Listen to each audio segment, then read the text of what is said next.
조갑제 TV 시청자 여러분 안녕하십니까? 2020년 5월 13일 밤 10시입니다. 저는 영국에서 나오는 이코노미스트라는 잡지를 정기 구독하고 있습니다.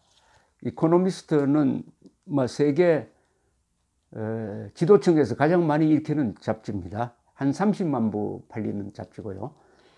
역사가 100년 넘습니다. 자주 등장하는 어떤 용어를 만들어내는데 아주 일가견이 있는데, 최근에 이코노미스트가 만든 용어가 하나 있습니다. The 90% economy.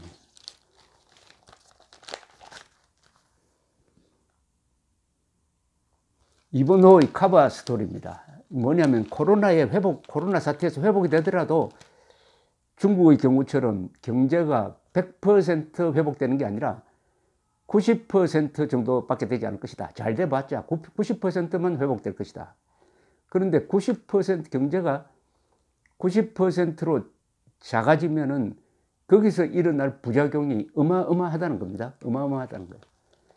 문제는 앞으로 코로나가 어떻게 될지 불안감 때문에 지금 이 락다운이라고 불리는 사회적 거리두기, 여기서 과연 완전히 벗어날 수 있을지 걱정이다 하는 이런 이야기를 깔고 있습니다. 여기 53페이지에 보니까 칼럼에서 삼성을 다뤘습니다. 마침 지난주에 삼성 이재용 부회장이 이제 더 이상 세습하지 않겠다. 그리고 무노조 경영 종식을 선언했는데, 거기에 타이밍이 일부러 맞춘 것처럼 삼성을 다뤘는데 제목이 재밌습니다.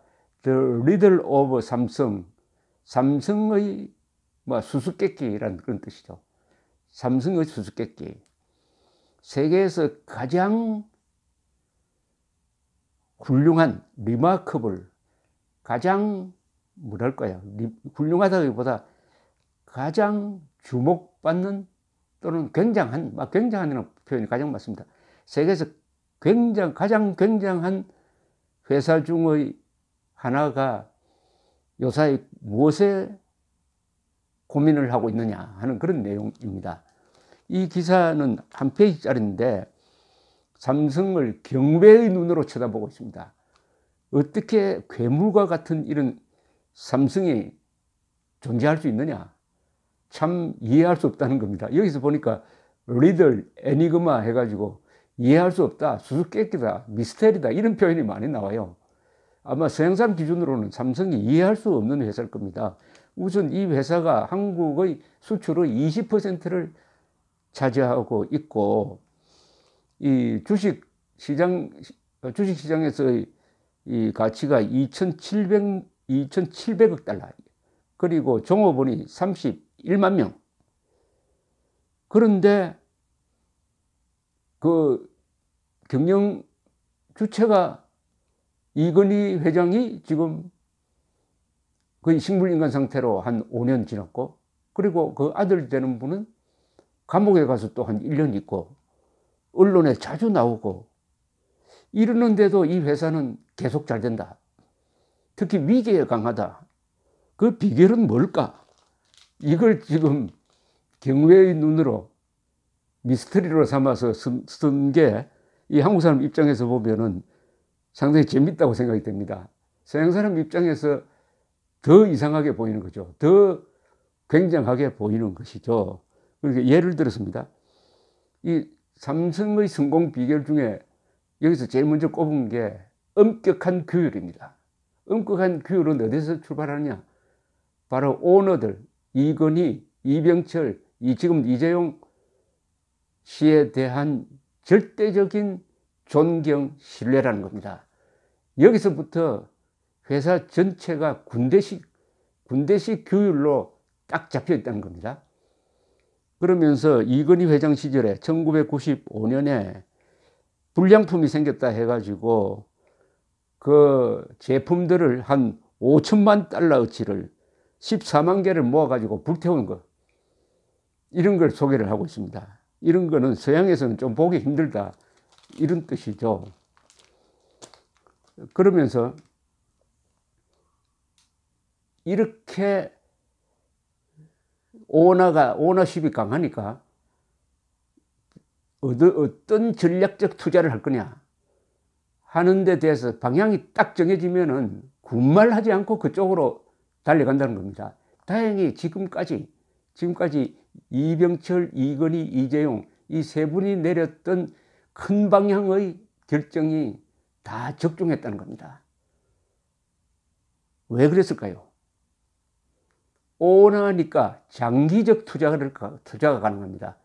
오너가 아니면은 내가 뭐 10년 동안 근무할 건 아니니까 우선 내가 근무할 1년 동안 어쨌든 이득을 내보자. 이렇게 되면 장기 투자가 안 되는 거죠. 장기 투자는 초기에 손해를 봐야 끝에 가서 이득을 보는 것 아니겠습니까? 이게 오너의 장점입니다. 바로 삼성이 3대 세습이라고 욕을 먹지만은 바로 3대 세습이 바로 이 회사의 성공 비결이었다. 뭐 이렇게 이야기하고 있습니다. 또 이 회사의 장점 하나는, 삼성의 장점은 업종을 다양하게 한다는 겁니다. 서양에서는 업종을 다양하게 하는 것에 대해서 거부감이 많아요. 단순화해야 된다. 잘하는 것만 해야 된다. 그게 아니고 삼성은 다양하게 한다는 겁니다. 그런 다양하게 하니까 요새처럼 스마트폰이 잘 안 팔리면 그 대신 반도체에서 또 덕을 보고, 반도체가 불황이면 또 가전제품이 많이 팔리고, 그 다양화의 성공 사례가 삼성 바이오로직스가 지금 수익 면에서 한국에서 세 번째 되는 회사가 됐다. 이런 예를 들고 있습니다.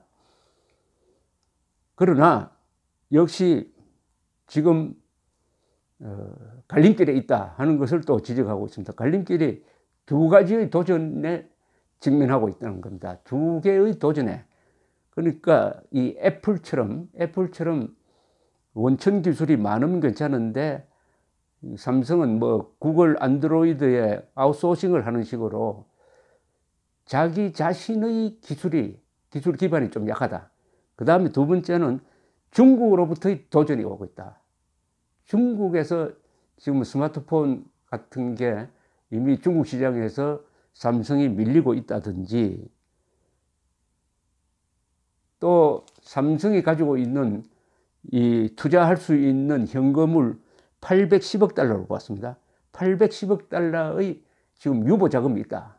이 유보 자금을 어디에 쓸 것이냐 하는 고민에 의해 가지고 앞으로 미래가 결정될 것이다. 그리고 장기적으로는 역시 오너보다는 전문 경영인에 의존해야 되지 않느냐 하는 뭐 이런 원론적인 이야기를 붙여 놓았습니다. 그런데 지금 외국에서는 한국의 재벌을 아주 높게 평가합니다. 한국에서는 재벌이 3대 세습, 뭐 2대 세습 대를 이어가면서 한다 해가지고 비판을 하는데, 외국의 전문 경제학자들은 오히려 지금 삼성, 현대, LG, SK 같은 회사가 성공 모델이라는 겁니다. 어떤 점에서 그렇냐? 오너가 확실합니다. 그러나 사람을 쓸 때는 자기 가족을 쓰지 않고 유능한 전문 경영인을 쓴다는 겁니다. 그리고 경영이 투명하다는 겁니다. 투명할 수밖에 없는 것은 주식이 외국 사람들에게 많이 소유되고 있으므로 부정을 할 수가 없잖아요. 그러니까 깨끗하고 오너십이 확실하고 전문 경영인을 쓰고 그 다음에 장기적 투자를 한다. 이러니까 한국의 재벌이 세계 다른 회사보다도 성공 모델이라는 겁니다. 성공 모델. 그런데 우리나라는 지금 어떻습니까? 세습은 무조건 안 된다 해서 결국은 내키지 않게 이재용 씨가 이제 자기대로 끝이다. 문호조 경영을 선언을 했는데, 이 둘 다 문호조 경영과 4대 세습 안 간다 하는 게 삼성의 장점을 죽이는 게 아니냐 하는 생각을 저는 해봤습니다. 그게 삼성의 장점을 죽이는 게 아닐까. 삼성이 국가를 위해서 하고 있는 세금 많이 내고 일자리 많이 만들어내는 거, 이걸 봐야지 왜 세습을 하느냐라고 따질 수 있느냐. 민주주의 국가에서도 세습이 있습니다. 예컨대 일본에서는 3분의 1이 지역구를 아버지로부터 물려받은 사람입니다. 그렇다고 일본을 민주국가 아니라고 합니까? 일본을 불공정 국가로 봅니까? 세계에서 가장 평등한 국가를 일본으로 봅니다. 왜 우리는 돈 많이 버는 사람은 3대 세습해도 된다, 돈만 많이 벌어오면 된다, 이렇게 생각하지 못할까요? 뭐 지나간 버스에 손 흔들기 같은데, 이런 어려운 환경 속에서 삼성이 악전고투하고 있는데, 그나마 이코노미스트 같은 잡지가 세계에서 가장 놀라운 회사다 라고 칭찬을 해주니까 제가 칭찬을 받는 것처럼 기분이 좋습니다. 산업혁명을 가장 늦게 한 우리나라에서 삼성은 지금 세계 제조업 중에서 매출액 기준으로 몇 등인지 아십니까? 1등이 어디냐 하면은 도요타, 폭스바겐, 애플, 요 회사가 순위를 자꾸 바꿔가면 1, 2, 3등 합니다. 4등이 삼성입니다. 삼성전자입니다. 삼성전자. 대단한 성취 아닙니까? 다른 나라보다 산업혁명을 200년 이상 늦게 한 한국에서 삼성과 같은 괴물을 만들어냈는데, 그 세 주인공이 이병철, 이건희, 이재용, 이 세 분들에게 우리가 감사해야 합니다. 박수를 보내야 합니다. 감사합니다.